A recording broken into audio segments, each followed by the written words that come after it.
So, you want to hear another story, huh? One where the very fate of Pandora hangs in the balance?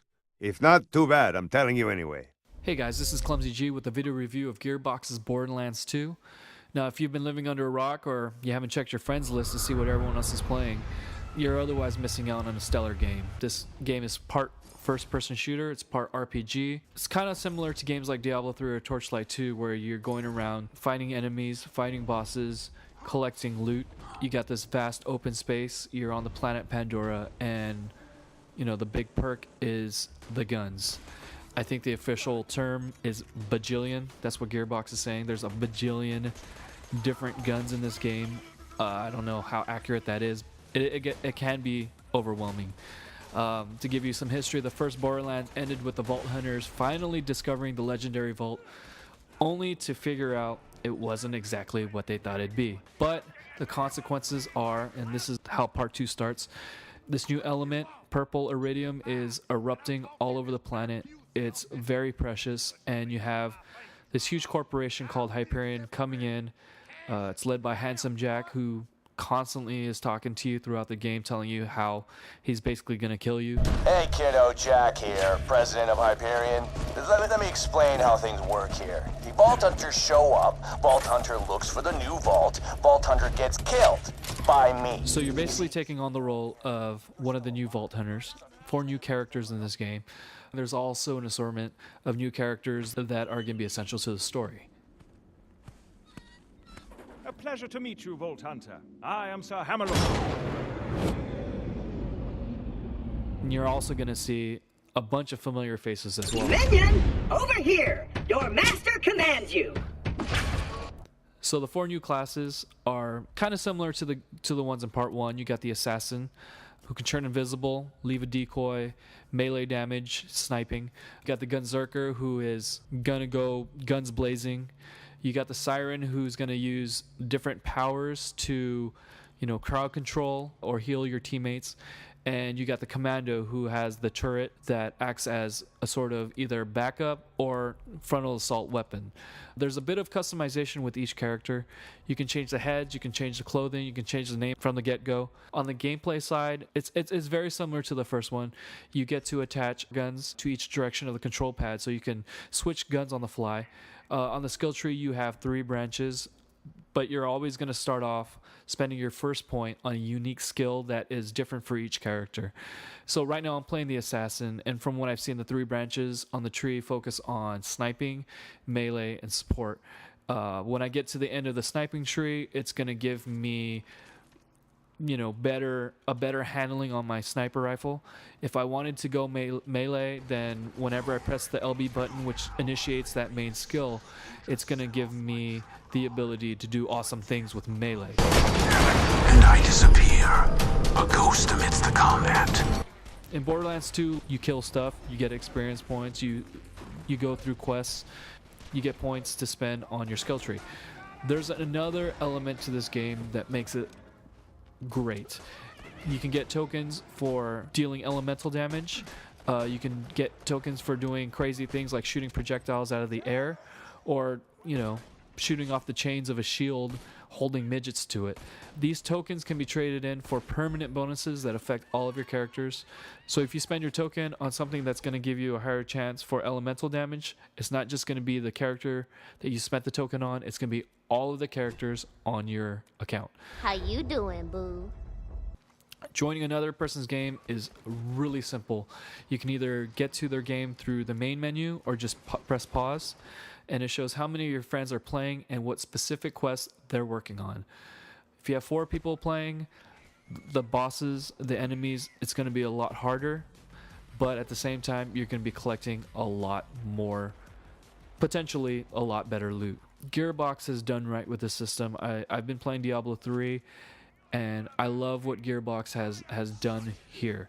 You got so many different things to choose from. The drops are frequent enough. You got chests, you got enemies, you got bosses, you got quest rewards. Not everything you find is going to be an upgrade, but it doesn't mean you're going to go for long stretches of time stuck with a gun because everything you find is crap. Though one weapon might look inferior to another, it might actually be better for you in a different situation. Fire is good on flesh. Electricity damages shields. There's a new elemental damage called slag, and it basically decreases an enemy's defense. So the game is pushing players to be a little bit more tactical. It's not just a run and gun type of game where first shot always wins. Sometimes you gotta grind it out. Sometimes you gotta play the cover game. Sometimes you gotta just sit back and figure out how you're gonna approach a certain tactic, knowing what's going to be facing you. To help with all the looting, all drops are labeled by color, with white being the lowest. Greens are uncommon, blues are rare, purples are epic, oranges are legendary.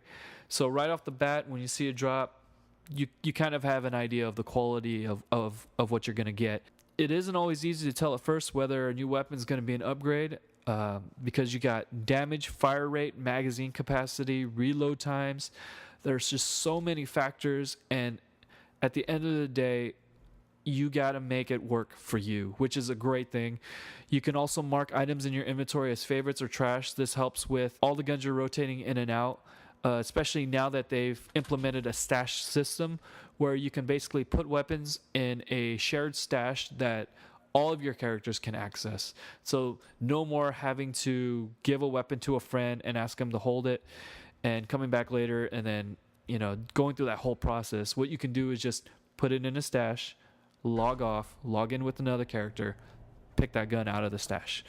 They've really streamlined this game to make it more playable, more action. You got different enemies with different weaknesses all together. They're all swarming on you. It's fantastic. It's amazing. It's an intelligent game because at the end of the day, the pacing is just right. For people who just want to feel it out, who want to take their time, who want to grind, who want to explore, you're free to do that.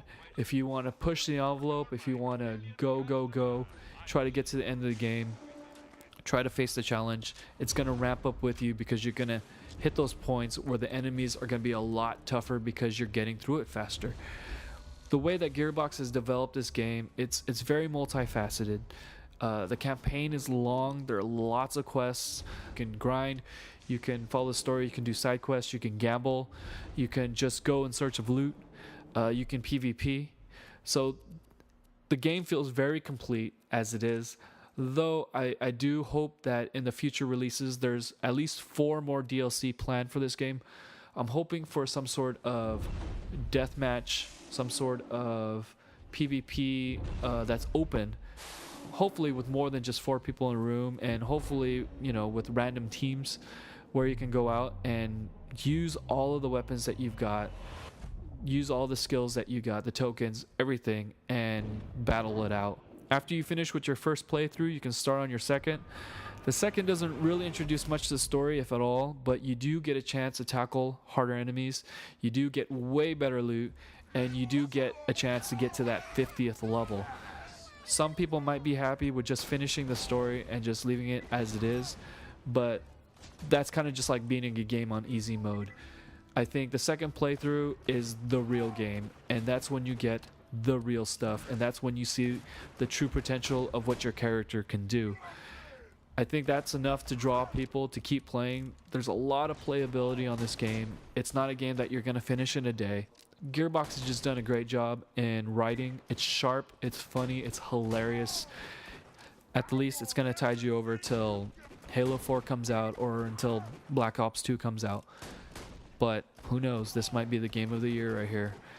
Maybe, maybe not. But it is a great game. I do recommend it. I love it. And I hope you do too.